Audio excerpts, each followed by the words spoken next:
Sophia had always loved eating out. To her, the variety of meals, the convenience, and the chance to explore new restaurants is greater than the inconvenience of cooking at home.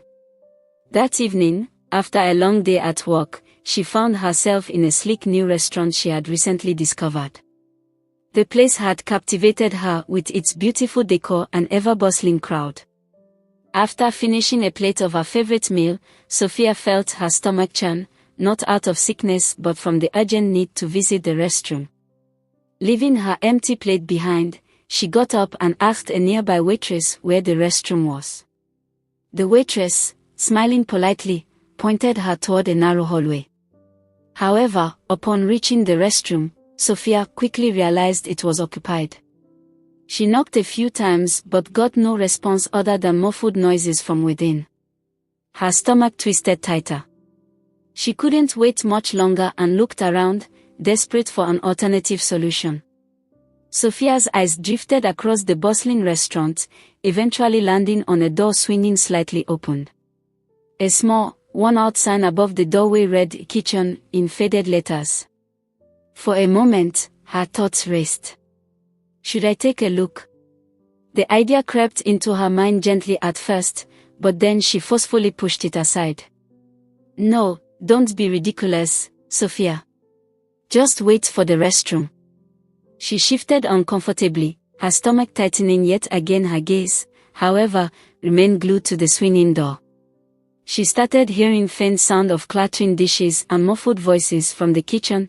The sound was more chaotic than she imagined a kitchen in such a prestigious and exotic restaurant would have. Stop staring, she scolded herself silently. Maybe it's better not to know. Just as she took a step back, a startling movement caught her attention.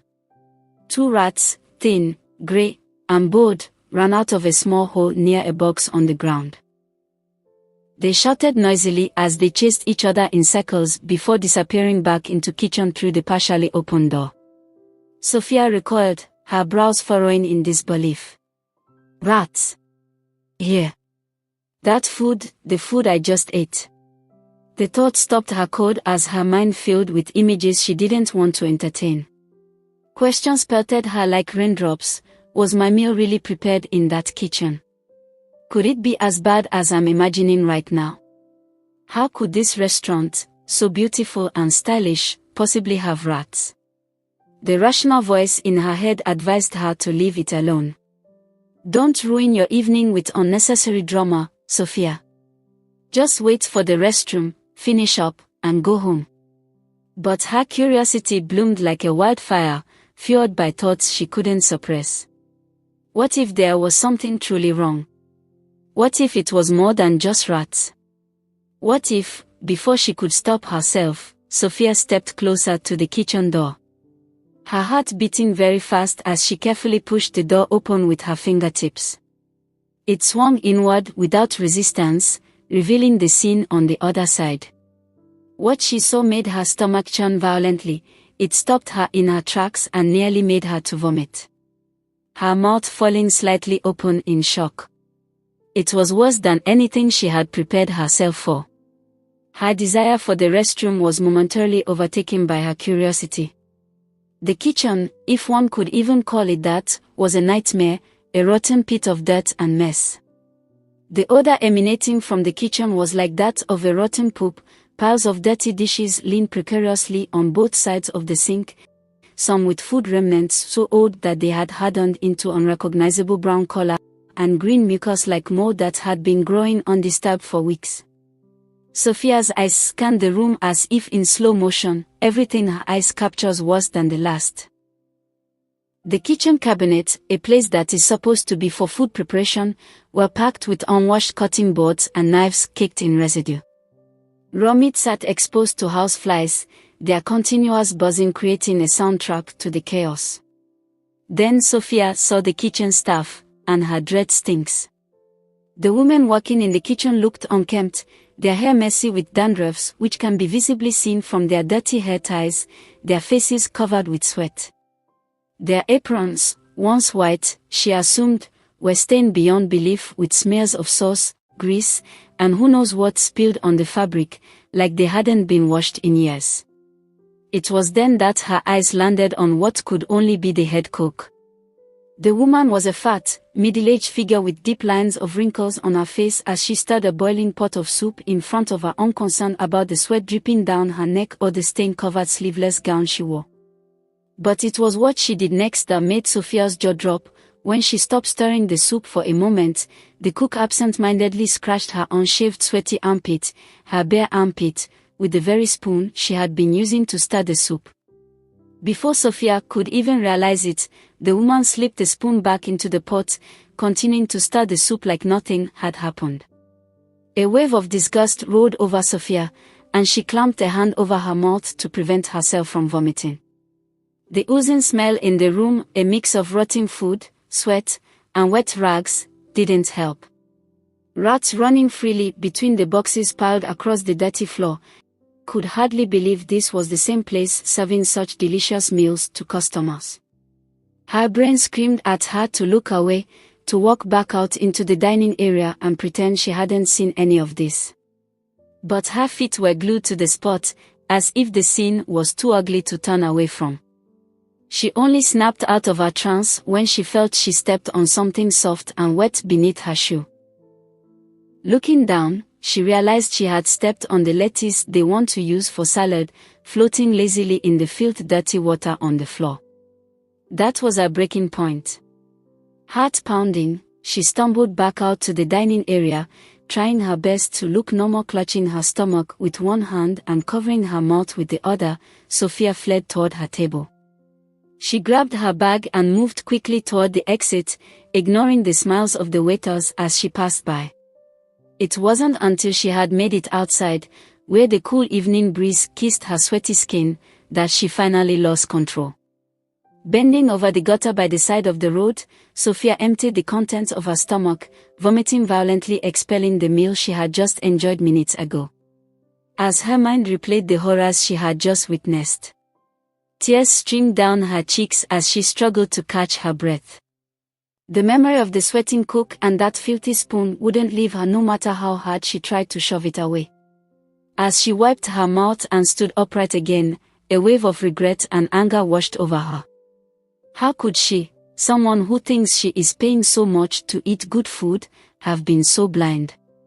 She had trusted the facade of polished tables, beautiful decor, and an impressive wine list without questioning what went on behind the scenes. And now she knew the truth. Sophia wrapped her arms around herself as she began walking home, her steps slow and heavy. The irony was suffocating. The very convenience she treasured, the comfort of eating out, had betrayed her in the worst way.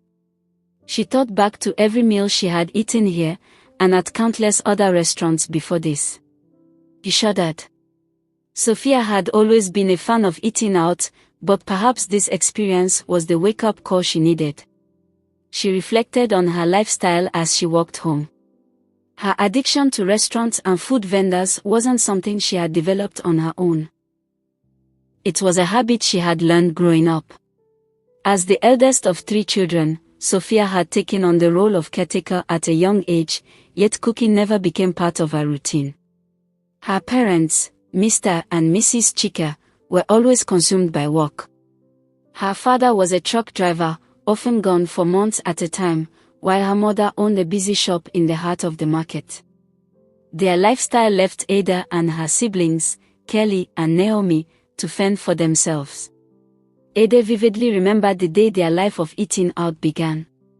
With her parents always busy, she and her siblings, Kelly and Naomi, would wake up to an empty kitchen, scavenging for stale bread and leftovers.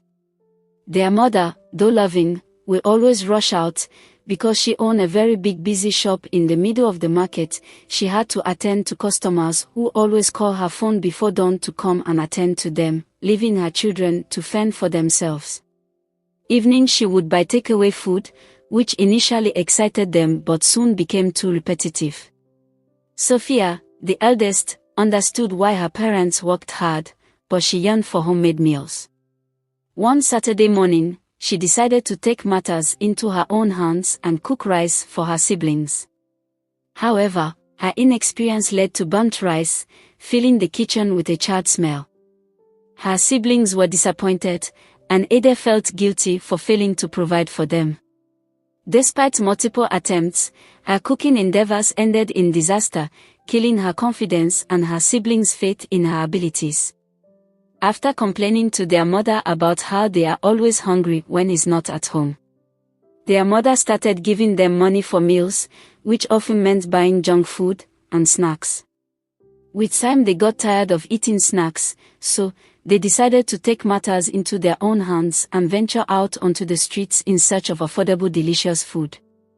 "Let's go find something good to eat," Sophia said, her eyes sparkling with excitement. "Yay!"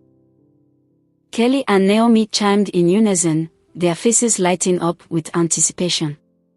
The three of them set out, wandering through the bustling streets, taking in the sights and sounds of the vendors calling out their wares. They passed by stalls selling roasted corn, fried plantains, and steaming bowls of soup. But the money they have on them was not enough to get a bowl of soup and swallow. Their stomachs growled in response, and their mouths watered at the aromas. As they turned a corner, they spotted an Aboki man selling suya, his grill sizzling with juicy meat.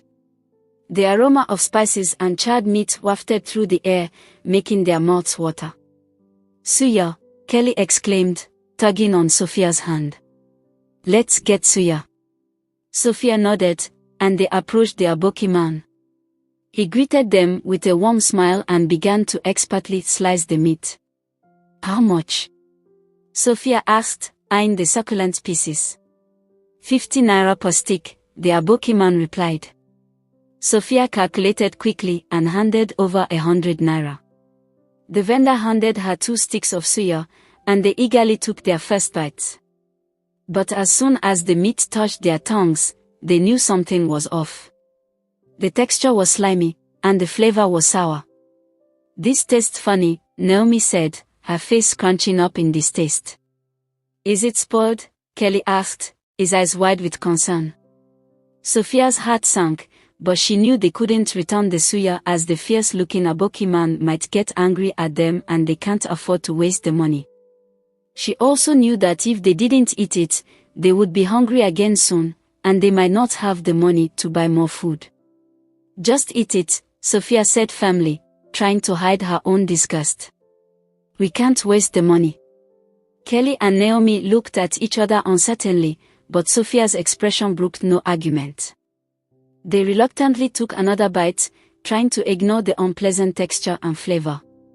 As they ate, Sophia couldn't help but feel a pang of guilt. She knew she was forcing her siblings to eat spoiled food, but she felt trapped by their circumstances. She vowed to find a better solution, to find a way to provide for her siblings without compromising their health. For now, though, they finished the suya in silence, the only sound being the distant call of vendors and the rumble of their stomachs, still hungry despite the meal. By the time Sophia went off to university, cooking was a foreign concept. She had spent her entire life relying on restaurants and food vendors to eat. She would spend all her pocket money on buying food from restaurants. As Sophia settled into her new life in the city for her National Youth Service, she was assigned to share a small apartment with a roommate, Jane. Jane was a breath of fresh air, with her bubbly personality and infectious laughter. But what struck Sophia most was Jane's passion for cooking. While Sophia relied on street food and takeaways, Jane spent hours in the kitchen, whipping up delicious meals from scratch. "You should learn how to cook, Sophia," Jane would say, as she expertly chopped vegetables and stirred pots. "It's cheaper, safer, and healthier to cook your own food. Plus, it's so much fun." Sophia would smile and nod, but inside, she was skeptical. She loved the freedom of exploring the city's street food scene, discovering hidden gems and trying new flavors. She took pride in being able to find the best spots to eat in town, and her friends would often joke that she had a sixth sense for sniffing out good food. Besides, Sophia's past experiences with cooking had left her scarred. She remembered the burnt rice, and the disappointed faces of her siblings. She had convinced herself that cooking was not her forte, and that it was better to leave it to the experts. Her stubbornness didn't waver, even when she met Joseph, a charming and wealthy young man who took interest in her.